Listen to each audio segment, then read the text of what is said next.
So we're about to kick off my 16th, I think now, year of pro bass fishing and the 2024 Elite Series. And we're starting off, you know, typically we go to Florida. They changed it this year where we're going to Texas first, and I love it.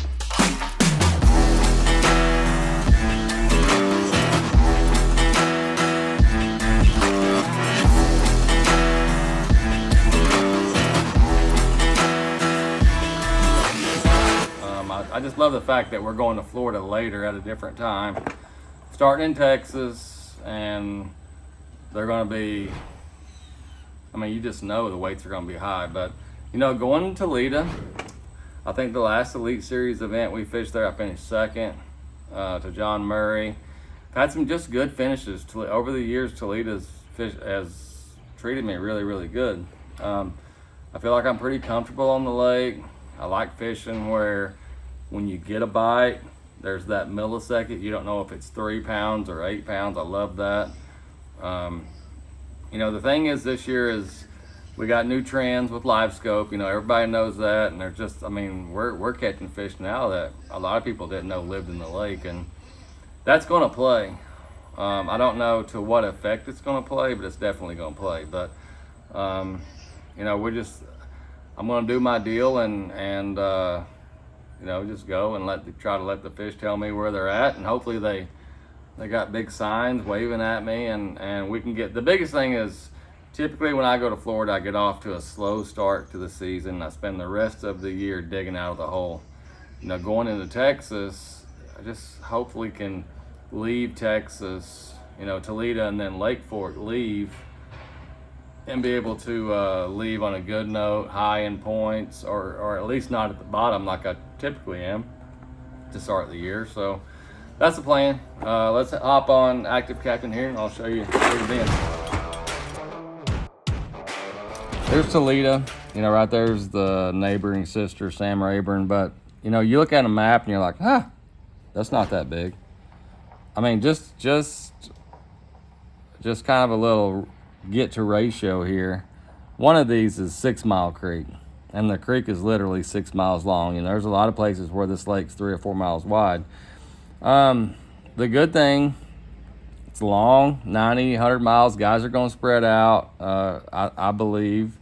It just has a lot. This is one of my favorite tournament lakes. It just has so much to offer. You know, lots and lots of shallow water, lots of, you know, that mid-range offshore fishing. And then you know, say you want a live scope and get in the drains, there's ton of that too, all down here on the lower end. I feel like a lot of the live scoping is probably going to be from the bridge down, just because of water clarity. Typically, I haven't seen the lake, so I don't know, but that would be my guess. You know, and I really think the winner will be below the bridge, just because we're pre-spawn. You know, and I've fished up here a lot on this upper end, and there's a lot of fish that live up there, but there's just a different, I'm not saying you can't catch a 10-pounder up here on the upper end. There's just a lot more of that class of fish swimming down here around this grass and stuff. So more than likely, that's probably where the event's going to be won.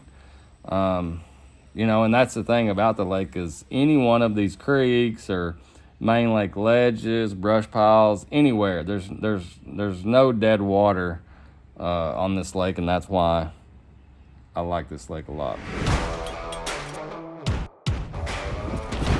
Just wrapped up practice for Toledo Bend, and you know, it's going to be, all I can say is it's going to be crazy with the weights. They just live here. We're going to places, I mean, this lake is just, it's at the top.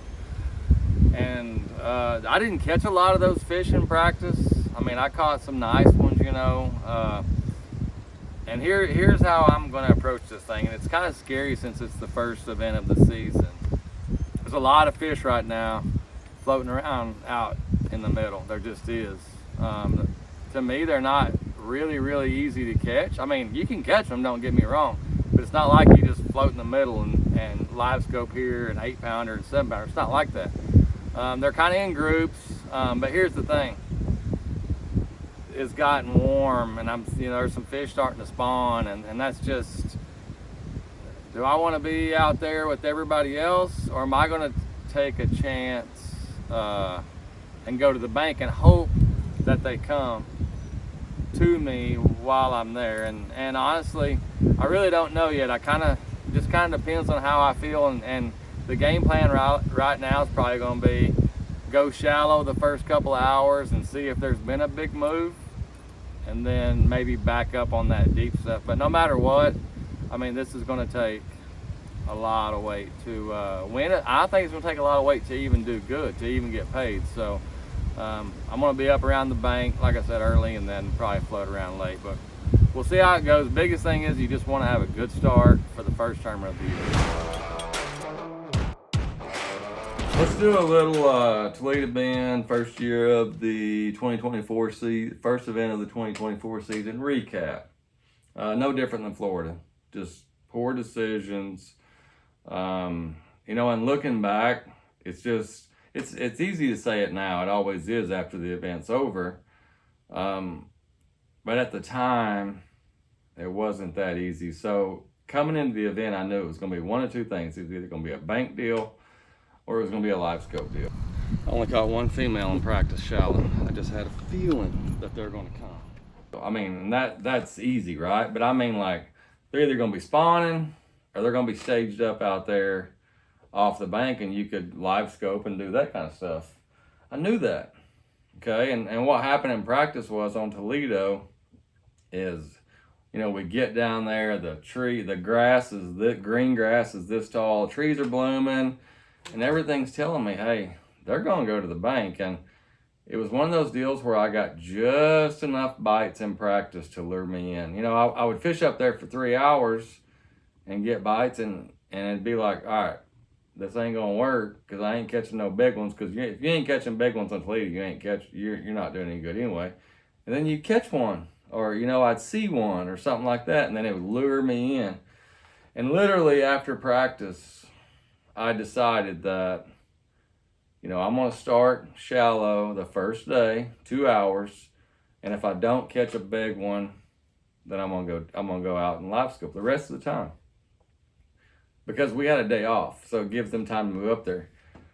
I start, first fish I catch, 4.5 pounder, and it just tells me it's just the same as practice. It lured me in. Hey, they all came up, and then boom, boom, boom, and then it's just a matter of, well, I just need to catch a 7 pounder, or a 6 pounder, and even though I went out and fished a little bit, I didn't just say, all right, I'm gonna go live scoping. Now, bad decisions.